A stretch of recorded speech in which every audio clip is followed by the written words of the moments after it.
Yes, ladies and gentlemen, the Total Drama franchise is apparently making a comeback. If you had that on your 2021 bingo card, you're lying. This franchise had quite the run its first time around. 6 seasons, yes, I'm counting All-Stars and Pocketel Island as 2 separate seasons because fuck you. A spin-off that parodied The Amazing Race that lasted 1 season, and then a Baby Fight spin-off that's currently going and it makes me want to cry.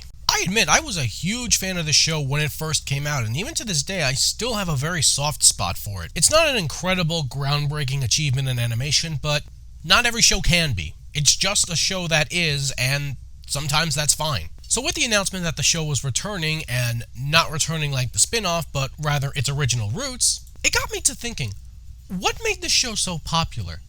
How did it get so big?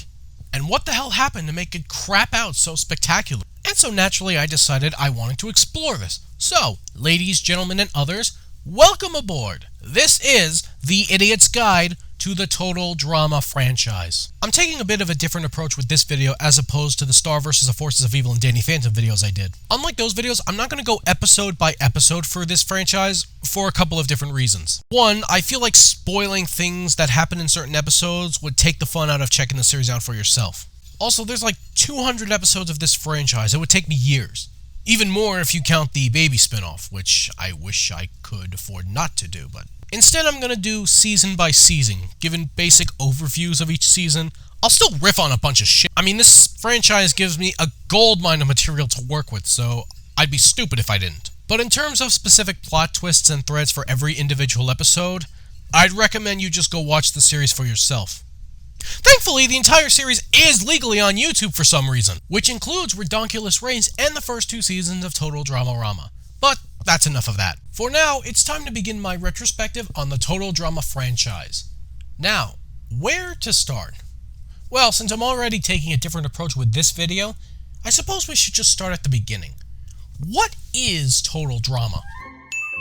So at its core, Total Drama is essentially a parody/satire of those survival game shows such as Survivor or I'm a Celebrity, Get Me Out of Here. In every season, there's a group of teenagers that congregate on a certain location and they are thrown into competition, with the name of the game being making it through to the end so you can win the grand prize. The show is hosted by a certified sociopath by the name of Chris McLean, voiced in real life by Chris Potenza. By his side is the resident chef of the show, Chef Hatchet, voiced by Clay Bennett. He cooks all the meals, helps out in some of the challenges, and serves as Chris's foil and possible love interest. He is the best character in the whole damn show. Sue me.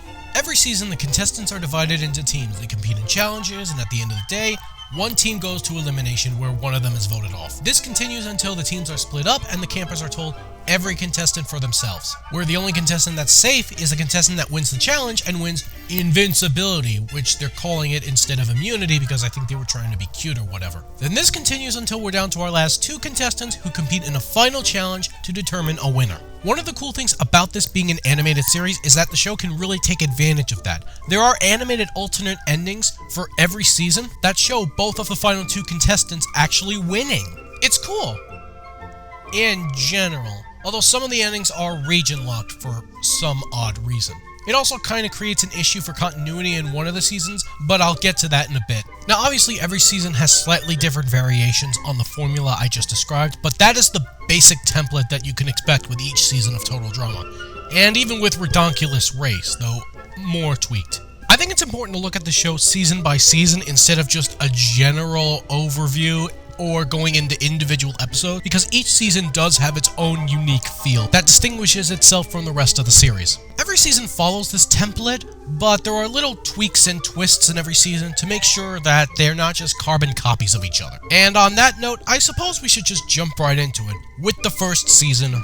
Total Drama Island! Yep, that's the one.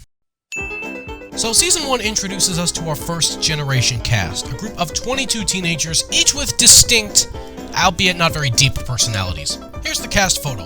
On the bottom row, we've got Izzy, the crazy lunatic, Bridget, the surfer girl, Courtney, the uptight counselor in training, Katie and Sadie, basically clones of each other, Ezekiel, the Canadian guy, Beth, the dork. In the middle row, we've got Lindsay, the dumb blonde stereotype, Lashana, the loudmouth, Eva, the short-tempered douchebag, Justin, the hot guy stereotype, Owen, the lovable oafball, Noah, the stuck-up know-it-all, Trent, the guitar dude, Gwen, the goth, Heather, the mean girl, Cody the male dork, and then on the top row we've got DJ the big tough softie, Duncan the troublemaker that's been to juvie, Tyler the typical jock, Harold the typical nerd, and finally, to round it all out, Jeff the laid-back, chill dude with the cowboy hat. Like I said, they aren't really deep personalities, but they get the job done, and a lot of these characters do get some form of growth as the series progresses. That also kind of blows up in the show's face, but we'll get to that.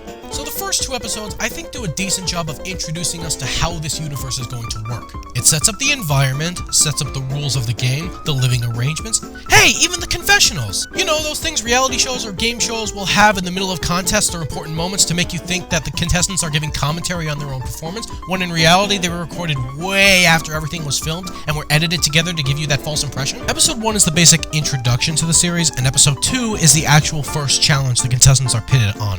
In retrospect, I think that was a very smart choice. If they had tried to cram everything into the first 22 minutes, it would have been extremely cluttered, crowded, and there would have been no time to let anything breathe. It's not done nearly as much in the future seasons, simply because we already have this to establish how everything is going to work in a basic format. Even though there are slight tweaks and twists to future seasons, the basic core formula is the same, and it's consistent enough to where you don't need the extra time to explain everything, and you could just go right into the first elimination in the first episode. One complaint I do have about the show, however, is it's very easy to tell which characters are meant to have minimal screen time as opposed to others which get a lot of screen time and therefore a lot of character growth. For crying out loud, what gets Ezekiel kicked off first is a sexist comment. Well, I just don't get why we lost, eh?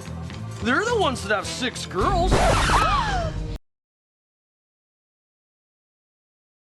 What did you say, punk? You know, for the aghast and shock everyone else displayed, you would think that what he said would have been more derogatory or offensive. I mean, don't get me wrong, it was stupid as fuck, and he really should not have opened his damn mouth. Guys are much stronger and better at sports than girls are. Hi, the WNBA and women's tennis are calling. They want to kick your ass. And those are just the 2 sports I can name off the top of my head, dipshit.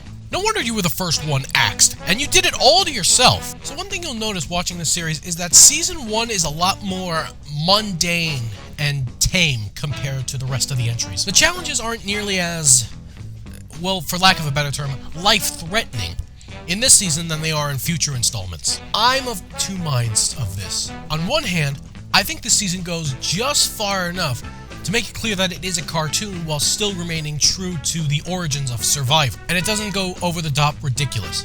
But on the other hand, the later seasons do take advantage of the fact that this is in fact a cartoon. Fuck physics, you know?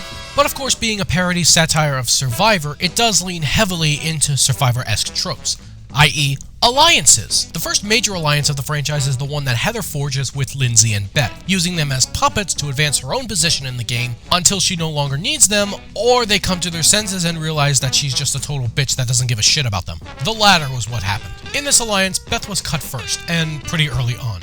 Lindsay was cut second, but she managed to make it all the way to where the teams were merged. And in her send-off episode, she gave perhaps the greatest middle finger to Heather she could have. In a moment that's completely ruined by American censorship. What? Side note, Total Drama was originally produced and broadcast in Canada, and when it was ported over to the States, it underwent some censorship, let's say, which is not abnormal. After all, despite the fact that this was aired on Cartoon Network in the States, it was clearly skewed for an older audience. Not quite Adult Swim, but not exactly Cartoon Network's normal demographic. The fact that there were censors placed in certain areas of this season when it was brought over to America is not really the issue. It's more that, well, when I say censors, what I mean is they dubbed over certain words, but kept the lip animation of the original line. For example, Meet you by the campfire, gorgeous. Drop dead, you skis. Meet you by the campfire, gorgeous. Drop dead, you goof.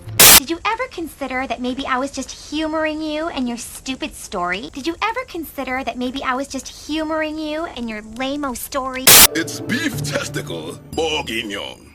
It's beef meatballs, bourguignon. oh come on, that ruins the entire joke, what the hell? Oh, but the worst censorship sin I can think of is this beautiful scene right here.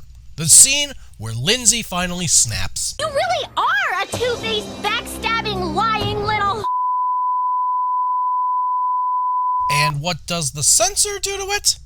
Well, Just listen for yourself. Stabbing, lying, little, no good, selfish, heartless, pushy, bossy, mean bully of a girl. My personal pick for the best moment in the entirety of Season 1, and the censors completely fucking ruined it!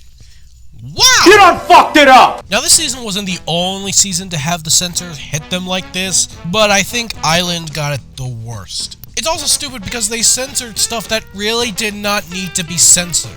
Really, changing stupid to lame-o. Really?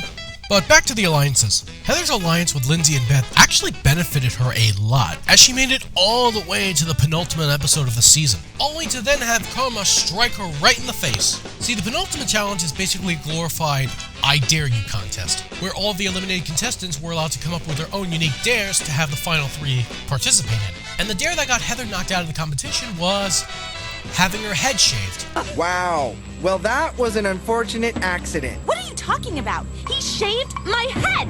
True, but you didn't actually accept the dare.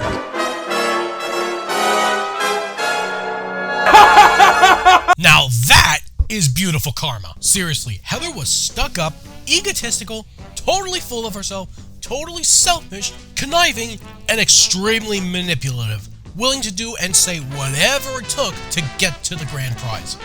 And she was awesome! She was a fantastic antagonist for this season, which made it all the sweeter when she got her comeuppance. But of course, the alliance was only one part of the show. Another big part of the show was the relationships between the characters. I don't just mean the romances, but let's start there.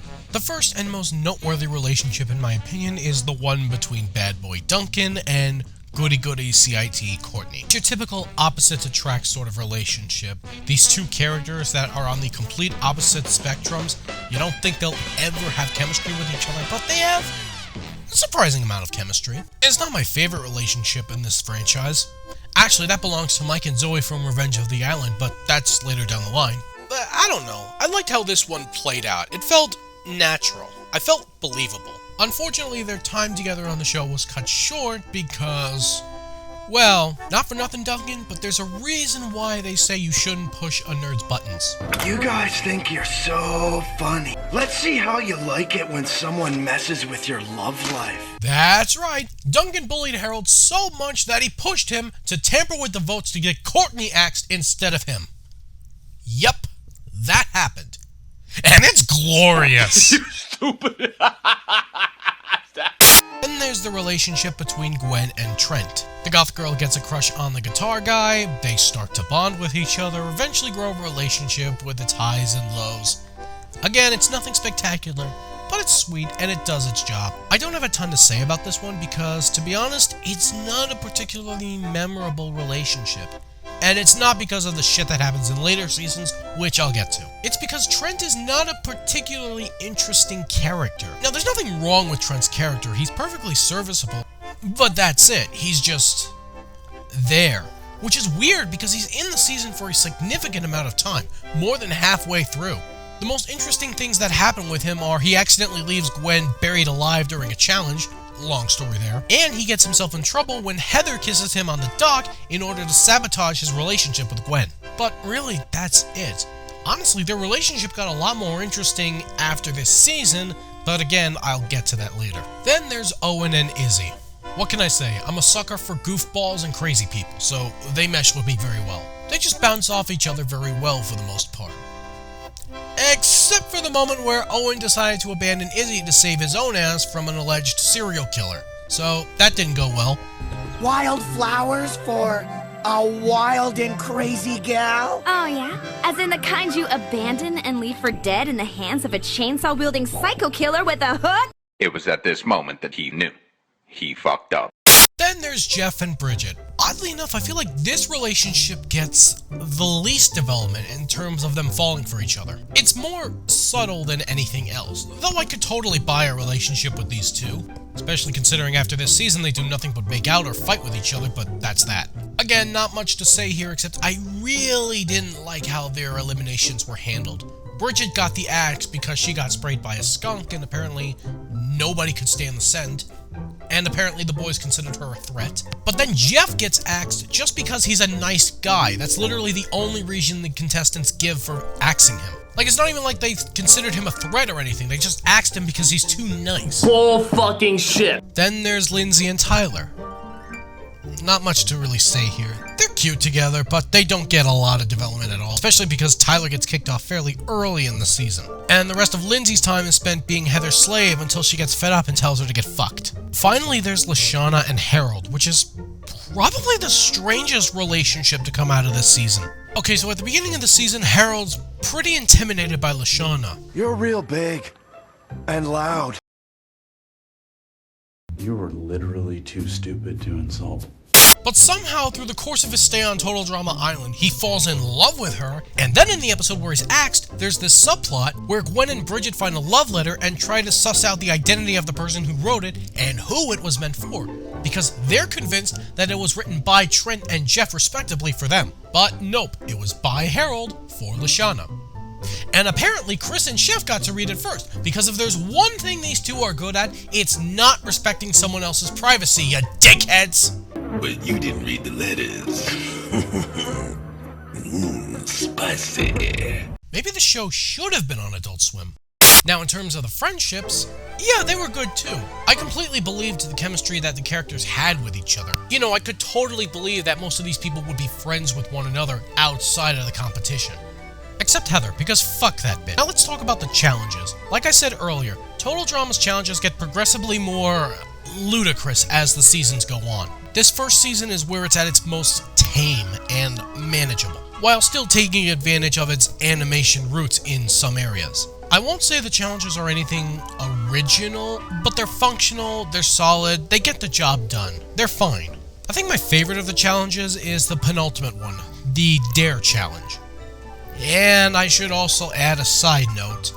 If you're gonna get into the show, be prepared for a crap ton of gross out. Yeah, it's prominent in the season, and it only escalates as the series goes on. So if gross out humor is not your thing, you might not like this show. Personally, I'm not a huge fan of gross out humor, and this show does push it a lot of the time. But I found everything else about it to be enjoyable enough for me to forgive that aspect. Not every challenge is great for me, some are hit and miss, but overall I think the final product is solid enough. The same goes for the eliminations overall, although there are a couple I'm going to bitch about. The first is Sadie's elimination. She only gets eliminated because Courtney threw a bitch fit at her because she failed the blind archery challenge. Yeah, Courtney herself even admits she's kind of a vindictive little bitch. When I say someone's going down, they go down. Gee, I can't possibly fathom why you don't have any friends. Fuck you. The other elimination that I really hate is Lashana's. See, there's an episode about 3/4 of the way through the season that showcased all of the eliminated contestants hanging out at this spa retreat center. The episode is exclusively about them. We don't see any of the remaining contestants. And at the end of the episode, Chris comes in and tells them they have the power to choose who gets eliminated next. In the fucking stupidest twist that I've ever seen, all of them mention Lashana's name in passing with clearly no desire to eliminate her, and yet Chris counts them as votes against Lashana, and she ends up eliminated.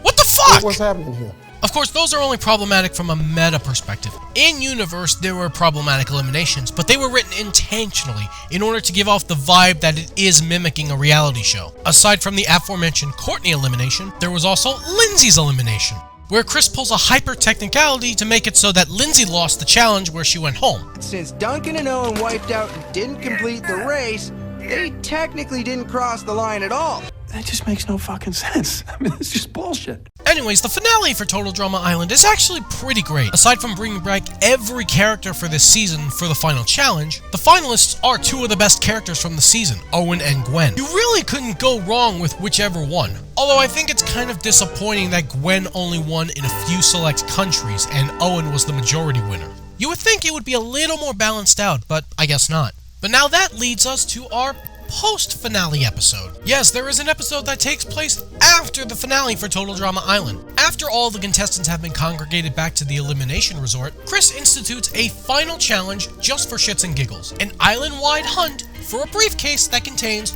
$1 million in cold hard cash. Now, there really aren't differences in the main plot between the two alternate endings. What's different is how it's led into. For example, in Owen's ending, it's merely a choice. The contestants are given the option of competing for $1 million briefcase, but they don't actually have to participate, and they only do because they overhear Owen having so much frickin' fun looking for the damn thing. However, in Gwen's ending, no, it's mandatory. Apparently, it's a fine print thing in their contracts, which is total horseshit. And the only reason I know this is because I looked it up on the Total Drama Wiki. And if anyone could help me with this, I would sorely appreciate it. I've never come across a clip from the post-finale special that carries over Gwen winning, which I think is a real shame, because I'm always fascinated by the show and its alternate endings. It's almost like a choose-your-own-adventure interactive special that you see on Netflix or something. So this special actually has a lot of good character interactions. Characters that didn't get a lot of screen time during the season get extra screen time here. We see character pairings that we didn't really see during the season. Some of it is heartfelt, some of it is hilarious, but it all blends together really well. There's also some really good gags in this episode. Like, this might be the funniest episode of the entire season. And it has nothing to do with the original competition. Unfortunately, the ending kinda screws with things a little bit. Now, for people watching this episode for the first time, they're probably wondering, okay, but what's gonna happen with Season 2? How are they gonna handle it? And the end of this special does answer that question. And raises about a dozen more. Yeah, long story short, this competition ends in a tie. A 14-way tie. Which means that you will all have another shot at winning the $1 million in Season 2! I have so many I don't understand! Okay. Let's go over the logistical problems of this. First of all, what were you going to do if there wasn't a tie? Like, for all intents and purposes, when this challenge was introduced at the beginning of the episode, this was the fond farewell. No one was expected to come back after this. Is this another clause in their contract? Oh wait, yeah it is. I didn't agree to Season 2. Actually, you did. It's called the fine print. That would absolutely not pass any sniff test in the real world, I'm just saying. Okay, but ignoring that, let's say there wasn't a tie. How would you have decided who comes back? For all intents and purposes, you just lucked into having your roster chosen for you. I guess we'll never know, will we? Thirdly, and this is probably the biggest problem, in exactly 2 days. Objection! Wasn't the entirety of Total Drama Island supposed to take place over the course of summer? Like, yeah, they heavily imply that this is the end of summer vacation, or at least really close to the end of summer vacation. These characters are 16, supposedly. Shouldn't they be getting ready to go back to fucking school? Like, I'm pretty sure the education system is not going to give two shits about your fine print, Mr. McLean. Oh, but it's okay, don't worry about the ones that didn't make it. They get to come back anyway to watch Season 2. Whatever the hell that's supposed to mean. No, seriously, somebody help me. We get to stay for another season! Just to watch, though. That's okay. We'd watch at home anyway. Oh yeah, that's true! Like, that entire exchange just completely baffles me. Like, what the fuck are they talking about? No, like, I know what ends up happening in universe, but is there an alternate universe where the losers are not allowed to ever watch Total Drama ever again, and there's like this special military that goes after people that break this rule? Why was it written like this? Explain yourself! But yeah, this is where we find out that Season 2 is going to feature an entirely new location and theme for its season, with, of course, returning characters. I'm of two minds of this. The show is basically a catch-22 in of itself. See, the concept of reality shows or game show competitions is to feature new contestants each time in order to keep things fresh. But obviously it's simpler in real life to cast real-life contestants on a show than it is for an animated series to draw all new character designs for all new characters each and every season. But the trade-off is they have the potential to kind of fuck with the characters in ways that the audience doesn't like, which ended up happening with Action and then later World Tour. And then there's the issue of the second generation and third generation casts just not being as interesting or memorable as the first generation cast, but that's a whole thing for later. But that's Total Drama Island for you. It's not a remarkable entry, but it's perfectly solid, it's very enjoyable, and it's a good entry point into the franchise. It's the season that most closely follows the regular structure of a Survivor-esque show. The coming seasons don't really do it quite as tightly, though some are still enjoyable. Others, like All-Star, Pocatello Island, just really don't work. We'll get to those when we get to those, but for now, it's time for Season 2. Total drama action! Yep, that's the one.